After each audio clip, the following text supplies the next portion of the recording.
Você aí que está juntando dinheiro todos os meses, assistiu todos os vídeos do canal, mas está em dúvida como começar nos investimentos, esse vídeo aqui é para você. Fala, investidores, sejam bem-vindos a mais um vídeo do canal Investidor Inteligente. O meu nome é Vitor Trenta e no vídeo de hoje nós vamos desmistificar a renda fixa. Nós vamos falar sobre tudo que envolve essa modalidade de investimento e eu vou ensinar para vocês o que é a renda fixa, por que ela tem esse nome, quais são os principais índices que são levados em conta aqui na hora de você investir nos produtos da renda fixa e principalmente quais são os principais produtos da renda fixa. Mas antes de a gente começar a falar sobre o assunto do vídeo, eu quero todo mundo conferindo aqui embaixo se está inscrito no canal. Eu quero que vocês deixem o like, que vocês compartilhem com seus amigos, com sua família, com pessoas que se importam e que gostariam de saber sobre esse tema.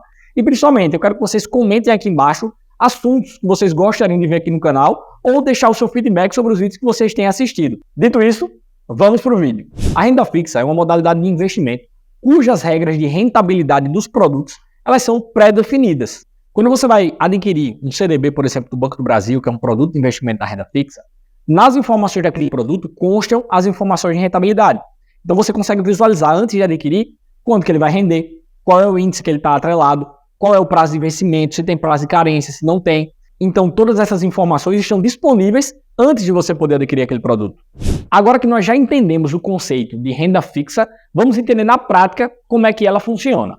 E aqui é mais simples ainda. Você está basicamente pegando o seu dinheiro, emprestando para um terceiro, para esse dinheiro ser rentabilizado e te devolvido com um acréscimo de juros. Então quer dizer que se eu pegar meu dinheiro, emprestar para o meu cunhado e ele me devolver com juros, eu estou investindo na renda fixa? No, God! No, God, please, no! No! No! No!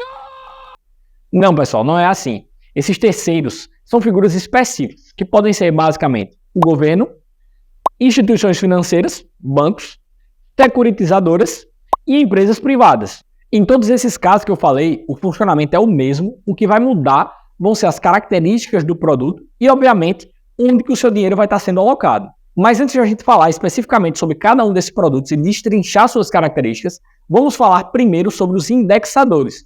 Os índices, os chamados benchmarks, são basicamente os índices que norteiam a rentabilidade dos produtos de investimento da renda fixa.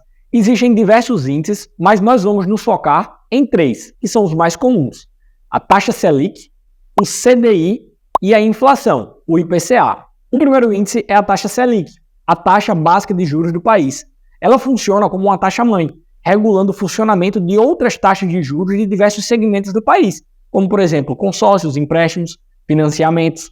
Além disso, ela é utilizada como principal instrumento do Banco Central para fazer o controle da inflação e também é utilizada como índice de rentabilidade em aplicações da renda fixa. O segundo índice é o CDI, ou Certificados de Depósitos Interbancários. O CDI é uma taxa referencial para regular empréstimos entre instituições financeiras. Daí porque o nome interbancários. Mas por que um banco emprestaria dinheiro para outro banco? Isso acontece porque existe uma norma do Banco Central que determina que um banco não pode terminar o dia com saldo negativo. Quando isso acontece, o banco ele recorre a outro banco, que nesse caso encontra-se superavitário, ou seja, com saldo positivo, para poder pegar o empréstimo e terminar o dia também positivo. Quando ocorre esse tipo de operação, a taxa que é utilizada para calcular os juros que um banco vai ficar devendo ao outro pelo empréstimo, ela é chamada de CDI. E esse CDI ele é usado como taxa referencial para muitos produtos de investimento da renda fixa, como por exemplo os CDBs. O último índice é o IPCA, ou seja, a taxa de inflação do país.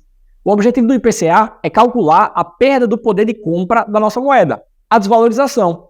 Os investimentos que são atrelados a esse indexador, eles têm o objetivo de proteger o seu dinheiro justamente da perda do poder de compra. Nós já sabemos o que é a renda fixa e como ela funciona, e nós já sabemos quais são os principais índices que norteiam a rentabilidade dos nossos produtos de investimento. Agora, nós vamos discutir sobre as modalidades de rentabilidade que existem nos produtos da renda fixa, que são os pré-fixados, os pós-fixados e os atrelados à inflação. Quando a gente fala de um pré-fixado, a gente está dizendo que uma taxa ela é fixa do momento que você adquire um produto até o seu efetivo vencimento. Um exemplo seria um CDB que rende 12% ao ano. Se você compra esse produto em 2024 e o vencimento é 2027, de 2024 até 2027, A taxa ela é pré-fixada, ela é fixa e ela não vai sofrer alterações. O pós-fixado, por outro lado, ele tem um rendimento atrelado a uma taxa que pode ou não sofrer alteração, como é o exemplo de um CDB que rende 100% do CDI. Se o CDI está em 11,65, a rentabilidade daquele produto de investimento vai ser 11,65. Mas se o CDI descer ou subir, for para, por exemplo, 14% ou for para 10%, a rentabilidade do produto de investimento ela vai acompanhar essa queda ou vai acompanhar esse aumento. Já a modalidade de rentabilidade atrelada à inflação, ela tem uma particularidade. Ela é mista. Ela é um pouco pós-fixada e um pouco pré-fixada. Ele é pós-fixado porque a rentabilidade está atrelada a um índice que pode sofrer alterações, que é o IPCA. A inflação ela tanto pode subir, como pode descer ou se manter estável. Como a rentabilidade vai seguir a lógica desse índice, ele é considerado um pós-fixado. Só que ao mesmo tempo, ele também é pré-fixado. Investimentos atrelados à inflação, eles têm uma rentabilidade que se chama híbrida. Essa rentabilidade é um somatório de um indexador, que nesse caso é o IPCA, mais uma taxa pré-fixada. Mas por quê? Pense comigo. Se o seu dinheiro está rendendo a inflação, isso significa que ele não está tendo rentabilidade. Ele só está deixando de perder poder de compra. E para você ter um dinheiro que justifique alocar em um produto da inflação, você precisaria ter rentabilidade. E de onde vem essa rentabilidade?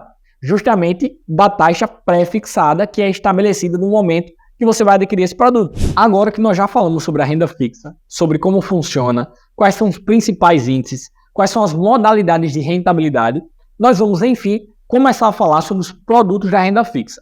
Como eu já falei antes, existem diversos produtos, então eu vou me focar nos principais, começando pelos títulos públicos, ou seja, investir no governo. Aqui você faz pelos títulos do Tesouro Direto e existem vários títulos. Você tem o título pré-fixado, o título IPCA, você tem o Tesouro Selic, você tem o Tesouro Educa Mais, você tem o Tesouro Renda Mais, existe uma porção deles, mas eu vou me focar nos principais, que é o Tesouro Selic, o Tesouro Pré-fixado e o Tesouro IPCA. O primeiro título é o Tesouro Selic. Esse aqui é um produto pós-fixado que é indexado à taxa Selic. Ou seja, a rentabilidade desse produto ela acompanha o que acontece com a taxa. Se a taxa subir, a rentabilidade sobe. Se a taxa descer, a rentabilidade desce. Esse título em específico ele tem liquidez diária. Mas o que é liquidez diária? É basicamente você conseguir solicitar o seu dinheiro num dia e recebê-lo no mesmo dia. Mas isso só vai acontecer caso essa solicitação aconteça até no máximo 1 hora da tarde de dias úteis. Se você faz após esse horário ou em um dia que não é útil, essa solicitação só vai ser processada no dia útil subsequente. E por que essa informação é importante? Porque o título do Tesouro Selic é muito utilizado por investidores para guardar a reserva de emergência, justamente pelo fato dele ser um título de liquidez diária. Além disso, esse título ele é muito acessível porque para investir você pode começar com menos de R$150. Então, para quem nunca investiu, pode ser uma boa forma de começar. O segundo título é o Tesouro Pré-fixado. No momento que você vai investir naquele produto, lhe é oferecido uma rentabilidade. E essa rentabilidade ela vai ficar fixa da data que você adquiriu o produto até o efetivo vencimento. O Tesouro Pré-fixado 2026, no momento que eu estou gravando esse vídeo, está oferecendo uma taxa de rentabilidade de 9,34% ao ano. Isso significa que se eu colocasse R$1.000 nesse produto e deixasse até a data do vencimento, que é 1 de 2026, eu receberia anualmente 9,34% de rentabilidade. Uma informação extremamente importante sobre esse título, o Tesouro Pré-fixado, e o próximo, que é o Tesouro IPCA. Para esses dois produtos, é importante que você deixe o seu dinheiro até a data do efetivo vencimento, para que você possa garantir aquela rentabilidade que lhe foi ofertada no período que você adquiriu aquele título. E eu estou falando isso porque ambos os produtos possuem liquidez diária, ou seja, você pode solicitar o seu dinheiro e receber ele no dia útil subsequente, lembrando da regrinha do dia útil. Mas apesar de você poder fazer isso, não é legal você resgatar esses títulos antecipadamente, porque você pode sofrer com um fenômeno chamado marcação a mercado. Se você solicitar antecipadamente, você pode sofrer um prejuízo na hora de você resgatar. Então esses dois títulos são para objetivos de longo prazo, onde você sabe que você vai poder deixar o seu dinheiro investido até a data do vencimento, para poder garantir as rentabilidades do momento da aquisição. Mas qual seria a vantagem de investir nesse tipo de produto? Se eu posso simplesmente investir no Tesouro Selic. E aqui, pessoal, você tem que ter um olhar mais clínico sobre o cenário macroeconômico do país. Imagine esse cenário de queda de Selic. Eu consegui um título pré-fixado que me paga 13,40% ao ano. A Selic já está em 11,75% e a tendência é que ao longo do ano ela caia para 9%. Ou seja, daqui para o vencimento, eu vou manter os meus 3,40% ao ano, enquanto a Selic vai estar em 9, pode estar em 8, pode estar em 7. Então, com uma análise coerente do mercado, você consegue se travar numa taxa para se assegurar de uma possível baixa de Selic. Então, são produtos de oportunidade, que você precisa entender de fato se aquele é o momento de se travar em uma taxa assim. Por fim, temos o Tesouro IPCA, e esse aqui vai seguir a lógica dos investimentos atrelados à inflação. O objetivo desse investimento é proteger o seu dinheiro da perda do poder de compra. Tenha em mente do que eu falei no tópico passado. Em modalidades como essa, é ideal você sacar o seu dinheiro apenas na data do efetivo vencimento. Pense nisso como uma maneira de proteger o seu capital no longo prazo. Então, 2 anos, 3 anos, você vai receber o IPCA mais uma taxa que vai servir como remuneração. Mas, Vitor, o Tesouro Selic ele vai me remunerar ali e eu vou poder sacar meu dinheiro sem ter prejuízo. Para o Tesouro pré-fixado e para o IPCA, não tem nenhuma modalidade de eu poder pelo menos ficar com a rentabilidade do meu dinheiro para poder reinvestir, em vez de eu simplesmente ficar preso até a data do vencimento? E existe a modalidade, tanto do pré-fixado como do IPCA, de juros semestrais. Nesse caso específico, esses dois produtos eles vão ter que pagar juros semestralmente que você vai poder receber direto na sua conta para poder investir da maneira que você quiser. O montante principal ele vai continuar lá e você deve deixá-lo até a data do efetivo vencimento, mas nesse caso específico, os juros você consegue manipulá-los. Qual é a desvantagem aqui? Se você deixa um produto pré-fixado por 2 anos, 3 anos, ou um IPCA por 2 anos, 3 anos, quando você for resgatar, a alíquota de imposto de renda vai ser a menor, que é 15%. No caso dos produtos que você for receber a título de juros semestrais, você vai pagar sempre a alíquota máxima, que é 22,5%. Mas se o seu objetivo é montar uma carteira de pagamento de renda mensal, pode ser um investimento interessante para você. Agora que já falamos sobre investir no governo, vamos falar de investir nos bancos. Vamos passar para a análise dos principais produtos que você tem nessa modalidade de investimento. Começando pelo CDB, o Certificado de Depósito Bancário. Só que aqui, pessoal, não preciso nem me prolongar nas informações, porque a dinâmica funciona exatamente como os títulos do Tesouro Direto. Existem CDBs que são pós-fixados, ou seja, indexados a uma taxa, só que nesse caso não é a Selic, é o CDI, lembre-se da explicação que eu dei lá atrás. Existem CDBs que são pré-fixados, ou seja, lhe é ofertado uma rentabilidade ali no momento da aquisição, e se você deixar o valor ali até o vencimento, você vai receber exatamente aquela taxa. E existem também os atrelados à inflação, que ele vai te remunerar com o IPCA mais uma taxa que vai servir como rentabilidade do seu dinheiro. A dinâmica é a mesma. Aí você pergunta, mas qual é a diferença? Segurança. Os títulos do Tesouro Direto, eles são muito mais seguros, porque obviamente é o investimento mais seguro do Brasil. Você está emprestando para o governo, a chance de você receber um calote é muito baixa. Mas isso significa que é inseguro investir para bancos? Não, se você fizer, obviamente, uma análise coerente e investir em um produto que tem a proteção do FGC. O risco que você vai ter aqui vai ser do banco quebrar.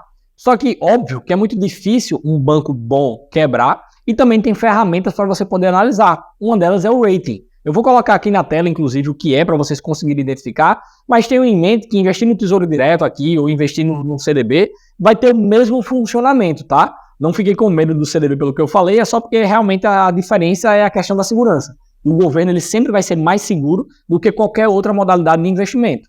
Ainda sobre investimentos em bancos, nós temos o LCI e o LCA, que é basicamente emprestar o seu dinheiro para o banco para ele financiar atividades no setor imobiliário e no setor do agronegócio. As regras de rentabilidade aqui, elas funcionam exatamente igual a no CDB e no Tesouro Direto. Você vai ter pós-fixado, você vai ter pré-fixado, vai ter atrelado à inflação. Mas qual é a grande diferença entre esses dois produtos e todos os outros que eu citei? Eles são isentos de imposto de renda. Esses dois produtos possuem essa isenção porque tanto o setor imobiliário como o do agronegócio, eles representam um valor muito significativo do PIB do Brasil.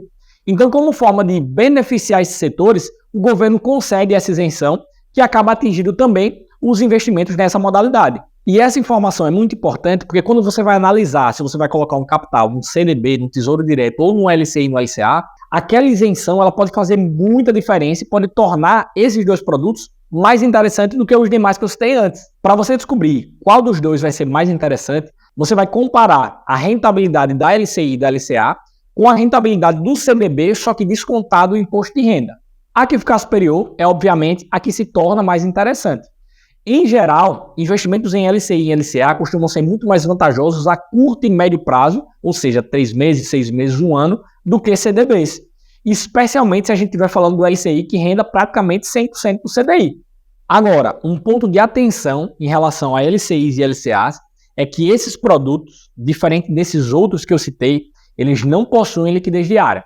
Eles têm um prazo de carência para você poder resgatar o seu dinheiro. Você pode demorar 3 meses para poder resgatar, 4 meses, 5 meses. Se o seu objetivo é tirar o seu dinheiro em pouco tempo, como 2 meses, 1 mês, ou se você quer deixar o seu dinheiro disponível sempre para você poder retirá-lo, talvez seja muito mais interessante um Tesouro Selic da vida, um CDB de liquidez diária, do que um LCI e um LCA. Agora, se por outro lado o seu objetivo é daqui a 6 meses, 1 ano, aí pode ser muito mais interessante a letra de crédito imobiliário e a letra de crédito do agronegócio.